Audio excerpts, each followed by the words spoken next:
இஸ்ரேலிய துருப்புக்களின் தாக்குதலின் பின்னர் காசாவில் 2 பெரிய மருத்துவமனைகளில் கண்டுபிடிக்கப்பட்ட வெகுஜன புதைகுழிகள் குறித்து தெளிவான, வெளிப்படையான மற்றும் நம்பகமான விசாரணைக்குரிய ஐக்கிய நாடுகள் சபை அழைப்பு விடுத்துள்ளது. இந்த விடயத்தில் நம்பகமான புலனாய்வாளர்கள் தளங்களை அணுக வேண்டும் என்று ஐக்கிய நாடுகளின் பேச்சாளர் தெரிவித்துள்ளார். உண்மைகளை கண்டறிய காசாவில் அதிகமான ஊடகவியலாளர்கள் பணியாற்ற முடியும் என்று குறிப்பிட்டுள்ளார்.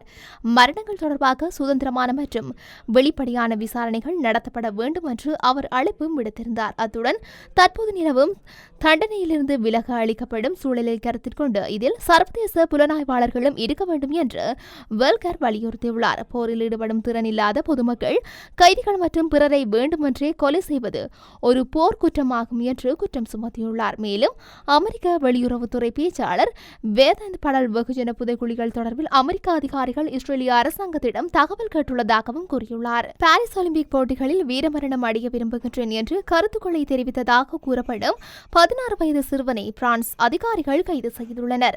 பிரான்ஸ் தலைநகர் பாரிஸில் ஜூலை 21ஆம் தேதி நடைபெற இருக்கும் ஒலிம்பிக் போட்டிகளில் வீரமரணம் அடைய விரும்புகின்றேன் என்று சமூக வலைதளங்களில் பதிவிட்டதாக கூறப்படும் 16 வயது சிறுவனை பிரான்ஸ் நாட்டின் பயங்கரவாத எதிர்ப்பு காவல்துறை கைது செய்துள்ளது. இது தொடர்பாக புதன்கிழமை செய்தி தொடர்பாளர் தெரிவித்த தகவலில், சிறுவன் வெறிபொருள் அணிந்து தற்கொலை தாக்குதல்தாரராக மாறுவதற்கான திட்டத்தை சமூக வலைதளங்களில் பொதுவில் அறிவித்திருந்தார் என குறிப்பிட்டுள்ளார். முந்தைய நாள் டெலிகிராமில் பதிவிட்டதாக கூறப்படும் பதிவுகளுக்கு பிறகு செவ்வாய்க்கிழமையன்று சிறுவன் தனது பெற்றோரின் வீட்டில் கைது செய்யப்பட்டதாக செய்தி நிறுவனம் தெரிவித்துள்ளது. சிறுவனின் வீட்டில் நடத்தப்பட்ட சோதனையில் இஸ்லாமிய அரசை ஆதரிப்பதாக அவர் கையால் எழுதிய காகிதங்கள் கண்டுபிடிக்கப்பட்டதாக பிரெஞ்சு செய்தி நிறுவனம் தெரிவித்துள்ளது. எதிர்பார்ப்புகளை தூண்டும் இந்த விளையாட்டு நிகழ்வுகளுக்கு முன்னதாக அதிகரித்து வரும் பாதுகாப்பு கவலைகளுக்கு மத்தியில் இந்த கைது நடந்துள்ளது. 2024 பாரிஸ் ஒலிம்பிக் போட்டியில் உலகம் முழுவதிலும் மில்லியன் கணக்கான பார்வையாளர்கள் மற்றும் விளையாட்டு வீரர்கள் ஈர்க்கின்றது. எனவே இது தாக்குதலுக்கான முதன்மை இடமாக அமைகின்றது.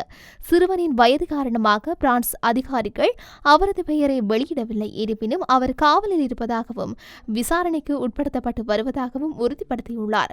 பொதுமக்களுக்கு உறுதியளிக்கும் வகையில் பாரிஸ் ஒலிம்பிக் போட்டிகளை ஒழுங்குபடுத்தும் குழுவினர் அனைத்தும் பங்கேற்பாளர்கள் மற்றும் கலந்து கொள்பவர்களின் பாதுகாப்பை உறுதி செய்வதற்காக சட்ட அமலாக்க அதிகாரிகளுடன் இணைந்து பணியாற்றுவதாக அறிக்கை வெளியிட்டுள்ளார்.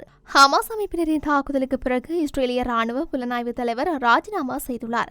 கடந்த ஆண்டு 7ஆம் தேதி பாலஸ்தீனத்தின் ஹமாஸ் அமைப்பினர் இஸ்ரேல் மீது திடீர் தாக்குதல் நடத்தினர். இதில் இஸ்ரேலியர்கள் மற்றும் வெளிநாட்டு குடிமக்கள் என 1200 பேர் கொல்லப்பட்டனர். ஹமாஸின் இந்த திடீர் தாக்குதல் போர் தாக்குதலாக அறிவித்த இஸ்ரேல் பாலஸ்தீனத்தின் காசா மீது சரமாரி தாக்குதலை முன்னெடுத்தனர். இதையடுத்து இஸ்ரேலிய படைகளின் இந்த போர் தாக்குதலில் இதுவரை பெண்கள், குழந்தைகள் உட்பட 34,000க்கும் அதிகமானோர் கொல்லப்பட்டுள்ளனர். இந்த நிலையில் அக்டோபர் 7ஆம் தேதி ஹமாஸ் அமைப்பினரின் தாக்குதலை முன்வைத்து தடுக்க தவறிய காரணத்திற்காக இஸ்ரேலின் ராணுவ புலனாய்வு தலைவர் மேஜர் ஜெனரல் அஹோரன் கலிவா ராஜினாமா செய்துள்ளார். மேஜர் ஜெனரல் அலிவா ஹவோனா பல மூத்த தலைவர்களில் ஒருவராவார். நாட்டின் மீதான மிகப்பெரிய தாக்குதலை முன்னறிவித்து தடுக்க தவறிவிட்டதாக தெரிவித்துள்ளார். ஹமாஸ் அமைப்பினரின் தாக்குதலுக்கு பிறகு பதவியை ராஜினாமா செய்த முதல் மூத்த அதிகாரியாக இவர் விளங்குகின்றார். சீனாவுக்காக உளவு வேலை பார்த்ததாக தந்தை மகனுக்கு தைவான் அரசு 8 ஆண்டுகள் சிறை தண்டனை விதித்துள்ளது. சீனாவில் வணிக நடவடிக்கையில் ஈடுபட்ட ஒரு தந்தை மற்றும் மகன் சீன உளவுத்துறை சார்பாக உளவு பார்த்ததற்காக தைவானில் நீதிமன்றம் இருவருக்கும் தலா 8 ஆண்டுகள் சிறை தண்டனை விதித்துள்ளது. தைவானின் கிளை நீதிமன்றம் மற்றும் தைவானின் மத்திய செய்தி நிறுவனம் ஆகியவற்றின்படி விசாரணையின் போது இருவரும் தங்கள் தவறுகளை ஒப்புக்கொண்டனர்.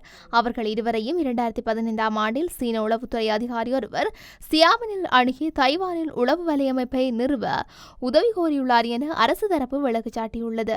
இந்த வலையமைப்பின் நோக்கமானது தைவான் நாட்டின் ராணுவ அதிகாரிகள் பணிக்கு அமர்த்துவது மற்றும் அதன்படி ராணுவ ரகசிய தகவல்களை பெறுவது ஆகும். இந்த வேலைக்காக தந்தை மகன் இருவருக்கும் நிதி சார்ந்த ஊக்கத்தொகைகள் கிடைக்கும் என கூறப்பட்டுள்ளது எனவும் தெரியவந்துள்ளது. இருவரும் விமானப்படை அதிகாரிகளான சு அகோரி ஆரியோரை சந்தித்து அவர்களின் ஒத்துழைப்பினை பெற்றுள்ளனர். சீன அதிகாரிகளிடமிருந்து வரும் இந்திய மதிப்பில் மொத்தம் 43.71 லட்சம் பணம் பெற்றுக் கொண்டனர். அதேபோலேயே மற்றும் இருவரும் முறையே 5.3 லட்சம் மற்றும் 2.5 லட்சம் தொகையை பெற்றுக் கொண்டனர் எனவும் தெரிவிக்கப்பட்டுள்ளது. குறித்த இரு அதிகாரிகளுக்கும் கையூட்டு பெற்ற குற்றத்திற்காக 7 மற்றும் 6 ஆண்டுகள் சிறை தண்டனை விதிக்கப்பட்டுள்ளது. ரஷ்யா, ஈரான் மற்றும் சீனா போன்ற நாடுகளால் ஐரோப்பாவுக்கு அச்சுறுத்தல் அதிகரித்து வரும் நிலையில் பிரித்தானியாவுக்கான பாதுகாப்பு செலவுகளை அதிகரிக்க இருப்பதாக பிரதமர் ரிஷி சுனக் தெரிவித்துள்ளார். உக்ரைனை திடீர் ஊடுருவிய ரஷ்யா தைவானுடன் உரசிக் கொண்டே இருக்கும் என சீனா இஸ்ரேல் ஹமாஸ் மோதலை இஸ்ரேல் ஈரான் மோதலாக மாற்றியுள்ள ஈரான் என உலகம் பல்வேறு போர் தொடர்பான செய்திகளை கேட்டு எப்போது எந்த திசையிலிருந்து 3ஆம் உலக போர் வெடிக்குமோ என்ற அச்சத்தில் ஆழ்ந்துள்ளது. உக்ரைனை ஊடுருவிய ரஷ்யா தங்கள் மீதும் போர் தொடுக்கலாம் என்ற அச்சம் பல ஐரோப்பிய நாடுகளுக்கு ஊடுருவியுள்ளது. இப்படி இருக்க ஒரு சூழலில் பல நாடுகள் போர் வந்தால் அதை எப்படி எதிர்கொள்வது என்பதை குறித்து தீவிரமாக யோசிக்க தொடங்கியுள்ளன. இந்த நிலையில் ரஷ்யா, ஈரான் மற்றும் சீனா போன்ற நாடுகளால் ஐரோப்பா கண்டத்துக்கு அச்சுறுத்தல் அதிகரித்து வருவதால் 2030 வாக்கில் பிரித்தானியாவுக்கான பாதுகாப்பு செலவுகளை 2.5% அதிகரிக்க இருப்பதாக பிரதமர் ரிஷி சுனக் தெரிவித்துள்ளார். படிப்படியாக பாதுகாப்புக்கான செலவுகளை அதிகரிக்க இருப்பதாக தெரிவித்துள்ள ரிஷி 2027 தொடக்கம் 28 வரை 2.4%, 2030 தொடக்கம் 31 வரை 2.5% பாதுகாப்பு செலவுகளை அதிகரிக்க திட்டமிட்டுள்ளதாக தெரிவித்துள்ளார். அதாவது 2024 64.6 பில்லியன் பவுண்டுகளாக இருக்கும் பாதுகாப்பு செலவுகள் 2028 78.2 பில்லியன் பவுண்டுகளாகவும் 2030 தொடக்கம் 31 87 பில்லியன் பவுண்டுகளாகவும் அதிகரிக்க உள்ளன. அணு ஆயுதங்கள் இருப்பதை பயன்படுத்துவதற்கு தான் என்று கூறி அணு ஆயுதங்கள் தொடர்பில் மறைமுகமாக மிரட்டல் விடுத்துள்ளார் ரஷ்ய ஜனாதிபதி விளாடிமிர் புடின். உக்ரைன் ஊடுருவலிலிருந்து உக்ரைனுக்கு ஆதரவு தெரிவிக்கும் நாடுகளுக்கு மிரட்டல் விடுத்து வரும் புடின் அணு ஆயுதங்கள் இருப்பதை பயன்படுத்துவதற்காகத்தான் என்று கூறி அணு ஆயுதங்கள் தொடர்பில் மறைமுகமாக கடந்த மாதம் மிரட்டல் விடுத்தார். எங்கள் நாட்டின் இறையாண்மைக்கு ஆபத்து ஏற்படுத்தும் நிலையில் அணு ஆயுதங்கள் உட்பட எந்த ஆயுதங்களையும் பயன்படுத்த நாங்கள் தயாராக இருக்கின்றோம் என்று கூறியுள்ள அவர், இந்த நிலையில் அமெரிக்கா அறிவியலாளர்களின் ஆய்வமைப்பு ஒன்று ரஷ்யாவிடம் 5.977 அணு ஆயுதங்கள் இருப்பதாகவும் புடின் தான் மிரட்டியதை செய்தியாக கூடியவர் தான் என்றும் தெரிவித்துள்ளார். ரஷ்யாவிடம் இருக்கும் கண்டம் விட்டு கண்டம் பாயும் ஏவுகணைகள் மற்ற நாடுகளுக்கு பெரும் அச்சுறுத்தலாகும். அப்படி ரஷ்யாவிலிருந்து அந்த ஏவுகணைகள் பிரித்தானியாவை நோக்கி ஏவப்படும் நிலையில் அவை 20 நிமிடங்களில் லண்டனை தாக்கும் என்கின்றார்கள் நிபுணர்கள். மேலும் ரஷ்யாவிலிருந்து அமெரிக்காவை நோக்கி வீசப்படும் ஏவுகணைகள் 30 நிமிடங்களில் அமெரிக்காவை சென்றடைந்து விடுமாம். பிரித்தானிய இளவரசர் ஹரி தொடர்பில் வெளியாகியுள்ள ஒரு செய்தி ராஜகுடும்ப ரசிகர்கள் மற்றும் நலம் விரும்பிகளுக்கு பெரும் ஏமாற்றத்தையே ஏற்படுத்தும் விதத்தில் அமைந்துள்ளது.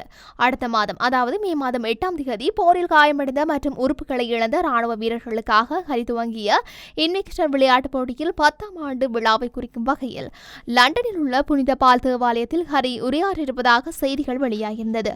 அப்படி ஹரி பிரித்தானியாவுக்கு வரும்போது உடல்நலம் பாதிக்கப்பட்டுள்ள தன் தந்தையையும் தன் அண்ணியான இளவரசி கேட்டையும் கூடும். அது அவர்கள் மீது இணைவதற்கு ஒரு வாய்ப்பாக அமையக்கூடும் என பலரும் காத்திருக்கின்றார்கள். ஆனால் என்ன காரணமோ ஹரி அடுத்த மாதம் இன்விக்டர் போட்டிகள் தொடர்பான நிகழ்ச்சிக்காக பிரித்தானியா வரமாட்டார் என தகவல்கள் வெளியாகியுள்ளன. அவர் நேரடியாக வருவதற்கு பதிலாக காணொலி வாயிலாக அந்த நிகழ்ச்சியில் பங்கேற்கக்கூடும் என தற்போது தகவல்கள் வெளியாகியுள்ளது. பாதுகாப்பு பிரச்சனைகள் காரணமாக ஹரி பிரித்தானியாவுக்கு வருவதை ரத்து செய்யக்கூடும் என கூறப்படும் நிலையில் அவர் பிரித்தானியா வருவதை ரத்து செய்ய திட்டமிட உண்மையான காரணம் என்ன என்பது தெரியவில்லை. அப்படி ஹரி பிரித்தானியா வரவில்லையானால் அவர் தன் குடும்பத்தினரை சந்திக்கும் வாய்ப்பு இனி எப்போதும் அமையும் என்று கூற முடியாது. ஆக மன்னர் சார்ல்ஸுக்கும் இளவரசி கேட்டுக்கும் புற்றுநோய் என தகவல் வெளியானதை அடுத்து அதை காரணமாக வைத்தாவது ராஜ குடும்பம் மீண்டும் ஒன்றுபடுமா, ஹரி தன் குடும்பத்துடன் இணைவாரா என பெரும் எதிர்பார்ப்புடன் காத்திருக்கும் அவரது ரசிகர்களுக்கும் ராஜ குடும்ப நலன் விரும்பிகளுக்கும் ஏமாற்றமே மிஞ்சலாம் என்று தோன்றுகின்றது.